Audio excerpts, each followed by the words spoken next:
Menina cremosa, este vídeo é quase que exclusivo para o pobre de direita, né, cremosa? Mas é porque a gente adora o deboche. Vamos assistir todo mundo e compartilhar para geral, especialmente no grupinho da igreja. Canta lavassúrias, ou se canta lá na praia, chora manada, glória, glória. Já começando o cultinho, dizendo que comecem os jogos vorazes. Mal o Ragato anunciou as medidas que fariam com que nós, pobres do Brasil, não pagássemos imposto de renda até R$ 5.000 de salário para toda aquela galera, né, vira-latinha que fica do lado de fora da mansão dos milionários, né, e da classe média alta que ganha acima de 50 mil, já se posicionarem com o ossinho na boca para defender os senhores feudais, os donos da mansão. Menina, que negócio que é esse, mulher? Pelo amor de Deus! Por que pobre de direita tem dificuldade de aceitar que é pobre? Hello! Ei, você que ganha até R$ 50.000 também é pobre, viu? Rico, rico mesmo, criatura. Se for juntar na panela todinha, tem 100, tá? Agora, estes que ganham acima de R$ 50.000 são 100 mil brasileiros que vão salvar 26 milhões de brasileiros, que somos nós, que estamos aqui no rodapé da pirâmide. E aí, como chantagem, o que aconteceu? Aquele morcego fétido que está lá no Banco Central, aquele pau mandado de Satã, aquele golpista, o que ele fez? Segurando as reservas de dólar que antigamente serviam para ficar salvando o Satã a toda hora que ele fazia uma merda muito grande na economia, aquele boçal pegava os dólares de reserva que nós temos e já ia correndo para salvar a economia de Satã. Só que o que ele está fazendo agora é criminoso, porque os especuladores e estes canalhas que recebem acima de R$ 50.000 estão chantageando o governo Lula, tirando o dinheiro deles daqui e colocando fora do Brasil, aumentando assim o dólar. Agora, o Arthur Fuck Little e o Pacheco estão ali, ó, confabulando, né? O que será que eles vão querer em troca para fazer o Congresso aprovar esta medida que só interessa a nós pobres do Brasil? Agora, cabe a nós, sem raça definida. Você não tem pedigree, nem eu tenho pedigree, tá bom, pobre de direita? É lutarmos para pressionarmos o Congresso para aprovarem sim esta medida, já que eles barraram a taxação das grandes fortunas. Todos os deputados da excremento-direita votaram contra a taxação das grandes fortunas, foram os mesmos que votaram a favor da taxação da sua brusinha da Shein. Então, acorda pra vida. Você é pobre, é vira-lata, é sem raça definida. Tem que lutar pela sua raçãozinha melhor, tá bom? Tem que pressionar os seus deputados que vocês elegeram, aquele pior congresso da história do Brasil, porque o que eles vão querer, ó, emendas PIX de montão e bilionárias para aprovarem mais uma coisinha deste tamaninho aqui pra gente, tá bom? E não, você que ganha até 50 mil não é rico, tá bom, vira-lata? Babei. Se os BRICS continuarem com a criação da moeda e do BRICS Pay, se o Trump colocar 100% de tarifa nas importações do Brasil e do BRICS, o que vai acontecer? Principalmente com o Brasil, né? As exportações do Brasil para os Estados Unidos vai diminuir, porque vai ficar tudo mais caro lá, quem compra lá vai comprar menos. Produtos vão sobrar aqui no Brasil. Então, por exemplo, a carne, como aconteceu, lembra daquela operação carne fraca? O preço da carne aqui do Brasil despencou, então muito provavelmente o preço das coisas aqui no Brasil vai cair. porque vai ter uma abundância de produtos que antes era exportado para os Estados Unidos e não serão mais. Empresas que ganhavam rios de dinheiro exportando para os americanos passarão a ganhar menos. Talvez tenham que dar uma ajustada, os donos não vão poder ficar comprando Cybertruck, Lamborghinis e tudo mais. E uma ou outra empresa brasileira deve falir. A moeda dos BRICS e do BRICS Pay, como eu já disse outras vezes aqui, fui massacrado, muito provavelmente não vai dar em nada, mas essa tarifa que o seu Trump está ameaçando colocar, se ele colocar,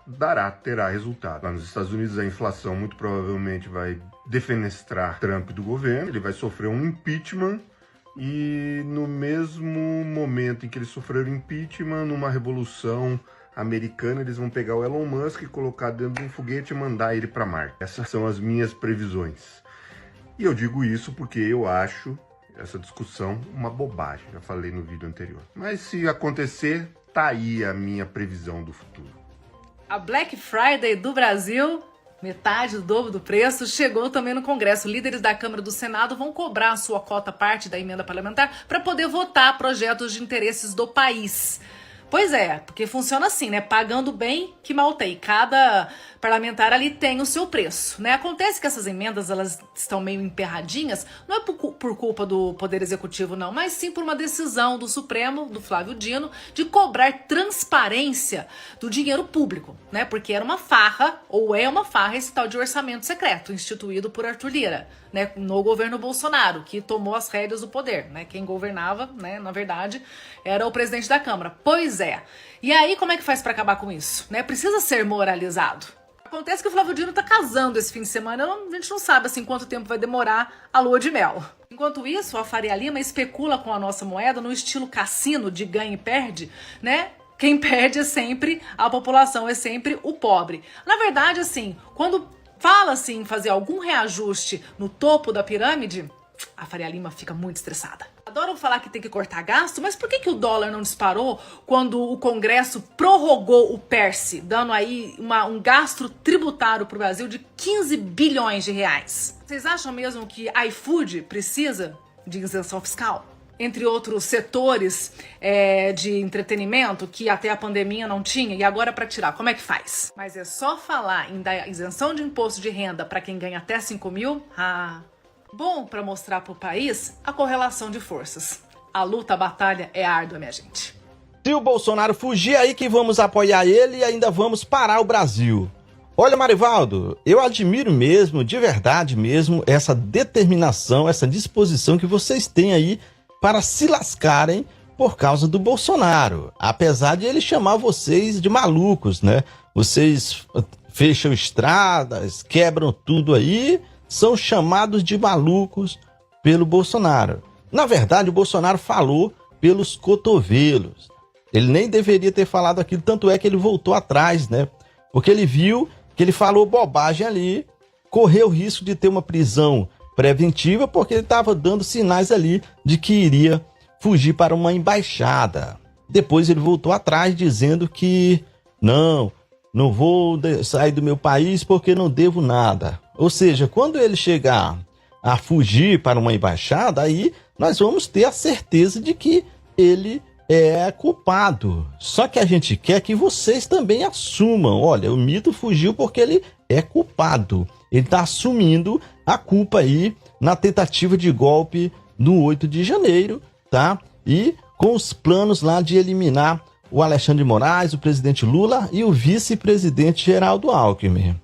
Mas, olha, tem uma coisa que eu admiro em vocês, é essa disposição que vocês têm aí para se sacrificarem aí por Bolsonaro, cara. Confesso que eu defendo aí o presidente Lula, mas eu não tenho essas coragens, não. Só que eu devo te avisar uma coisa também, que agora, se vocês forem fechar a estrada, não tem mais o Silvinei Vasque comandando a Polícia Rodoviária Federal, cara. Dessa vez eu posso te garantir que o bambu vai gemer.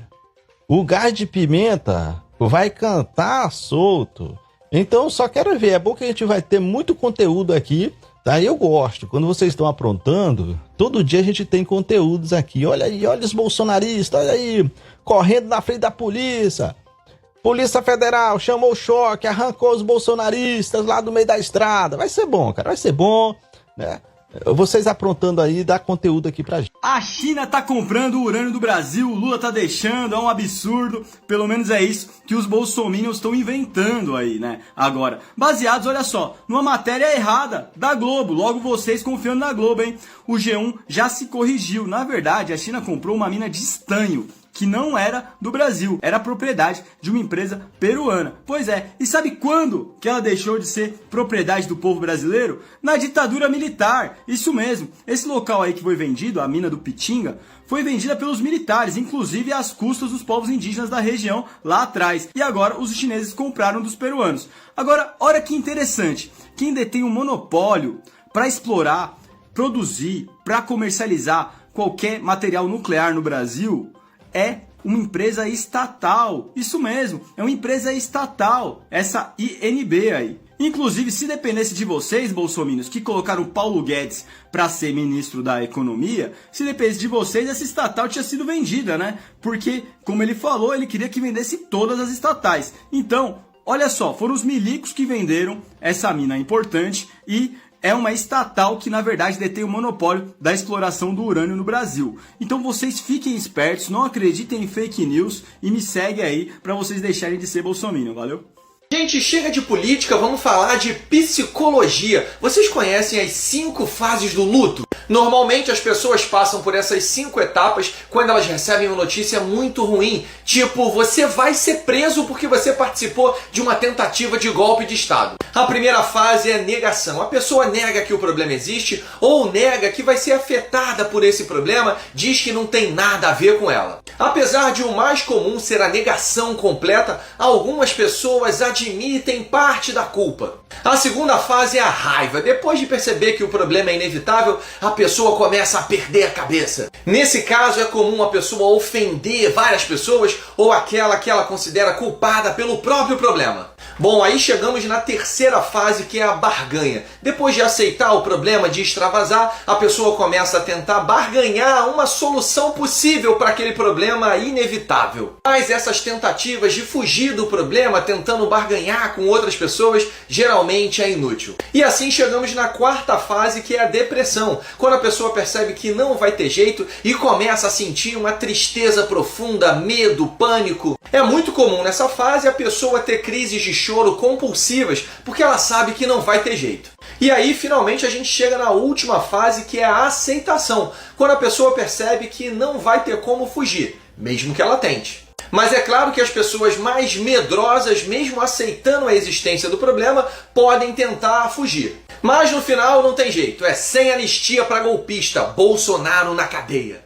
Galera, deixa eu dar um choque de realidade aqui aos nossos haters bolsoloides. Bolsoloides, faz tempo que eu não uso esse termo. Mas para você, bolsoloide aí, que está convicto de que em 2026 a extrema-direita volta ao poder, deixa eu contar uma coisa aqui para vocês que vocês não vão gostar nadinha. A extrema-direita não chega ao poder por meio do voto. E sabe por quê? Por uma coisa muito simples. A extrema-direita não tem voto para ganhar uma eleição. Ou vocês pensam que em 2018 vocês ganharam porque tinham votos? Não, vocês ganharam porque em 2016 a presidenta Dilma levou um golpe. Se a presidenta Dilma termina o mandato dela, vocês jamais teriam chegado ao poder. Sem contar que teve a circunstância da facada, que o coisa ruim, o Capitão Capiroto, levou. Portanto, vocês não ganharam as eleições por meio de um processo eleitoral normal. Aquele processo foi único que aconteceu no Brasil, não vai se repetir de novo. Em 2026 vocês podem tirar o cavalinho da chuva. Sabe por quê? Porque em 2022 o repugnante estava na presidência da República. Ele perdeu. Ele perdeu porque não tinha voto para ganhar a eleição. E vai perder de novo em 2026, seja lá o candidato que vocês colocarem. Sabe por quê? Porque nós temos votos. O povo está com o presidente Lula, o povo está com o projeto do presidente Lula. Outra coisa que eu quero ressaltar, porque tem muita gente canalha mentindo para o povo. Estão dizendo que no pacote que o Fernando Haddad apresentou, o salário mínimo não terá mais ganho real. Isso é uma mentira deslavada. O salário mínimo continuará subindo acima da inflação e isso está garantido em lei, porque o presidente Lula colocou. O presidente Lula não trabalha para prejudicar os trabalhadores e, portanto, o salário mínimo continuará sim tendo reajuste acima da inflação. A única diferença é que esse crescimento ele vai ficar vinculado a um limite que está contemplado no arcabouço fiscal e eu não sei se esse limite me parece que é de 2,5%. Vou explicar para vocês qual é a diferença em suma. Atualmente, por exemplo, se a inflação desse ano for de 5% e a média do PIB dos últimos 2 anos for de crescimento de 2%, o aumento do salário mínimo será de 7%. 5% da inflação mais 2% do crescimento do PIB. Se mudar a regra, com a mudança da regra, o que vai acontecer é o seguinte: a inflação desse ano é 5% e o salário terá um limite de crescimento real de 2,5%, ou seja, será de 7,5% no máximo, não poderá passar disso, porque o crescimento real do salário ficará vinculado a esse limite, que é de, no máximo, se não me engano, 2,5% a 3%. Depois vocês podem pesquisar. Mas sim, continuará tendo crescimento real. É importante que vocês compartilhem esse vídeo para que chegue ao maior número de pessoas possível, para que a gente consiga esclarecer as pessoas com relação às mentiras que a extrema-direita está contando por aí. Porque a extrema-direita, sem mentiras, não existe. E se vocês gostaram desse vídeo, curtam, comentem, compartilhem e cliquem aqui no sinal de mais para me seguir. Se gostam do conteúdo que eu produzo aqui, desse combate que eu faço contra a extrema-direita, vocês podem me apoiar aqui com qualquer valor nessa chave. Tamo junto. Gadaiada, tu sabe quem é esse aí? Sabe sim que ele fez uma música pra vocês? O nome da música é Inútil. Aí diz assim: inútil, a gente somos inútil. A gente não sabemos escolher presidente. Inútil. Ele agora tá procurando treta com a Xuxa pra ter engajamento, né? Mas eu peguei um podcast desse jovem aí, ele tava falando da pretesada e falando de papai também, viu? Ele só falou uma coisa lá que eu não entendi, que ele falou sobre fascista. O que é fascista? É quem faz faixa, é? Eu fiquei pensando nisso. Bora ver o vídeo? Comecei a ver as coisas que o PT fazia, e o Lula em especial. Ele para mim, parece um vigarista. Parece não, ele é. E eles têm essa falácia do espantalho de falar, bom, o Bolsonaro é fascista. Esse negócio de construir narrativa, de ofender qualquer um que seja anti-PT e tal. Isso mostra, inclusive, o tipo de gente que eles são. Sabe, a canalice desse comportamento, que é onde a direita costuma se dar mal, porque a direita tem escrúpulos. Não vou fazer isso não tá certo. Ó. Eita, meu povo! Mas também a música dele já diz tudo, né? A gente não sabemos escolher presidente, mas não sabe mesmo, viu? Beijinho no chifre, gadaiada. Enquanto a esquerda luta pelo fim dos super salários e mais descanso para o trabalhador, a direita planeja assassinato se quer que criança assuma bebê de estuprador. A direita começou o mês toda animada. Temos melhor nas eleições aqui e até lá nos Estados Unidos. Mas aí a esquerda contra-atacou pelo fim da escala 6x1 e eles ficaram como? Economia como fica se o pobre não trabalhar até a exaustão? Nessa o Boulos ainda meteu um projeto que acaba com super salário para políticos, militares e juízes. E eles? Para piorar a situação da direita, o tio França resolveu coringar e ser o homem-bomba brasileiro. Da nossa sorte, só ele morreu e a estátua da justiça continua intacta. Mas a direita ficou... Era um lobo solitário. Bom, se já não bastasse o caso do tiozão que queria explodir o aeroporto de Brasília, os ataques às redes de energia e o 8 de janeiro, a mostrar que de solitário não tem nada, eis que é revelado o plano golpista para assassinar Lula, Alckmin e Xandão. A direita beija a lona e só lhe resta implorar: anistia, anistia. Só que conforme o plano vai sendo conhecido, detalhes são revelados, como a ideia de construir um campo de concentração ao estilo Auschwitz para prender os prisioneiros políticos. Então a direita solta sua cortina de fumaça, a PEC do estupro. Pró-vida, aborto não. Pró-vida, aborto não. Depois de planos assassinos, ainda querem te fazer acreditar que são pró-vida. Fica bem clara a diferença entre esquerda e direita. Agora ninguém mais tem a desculpa de dizer: ah, mas são tão parecidos.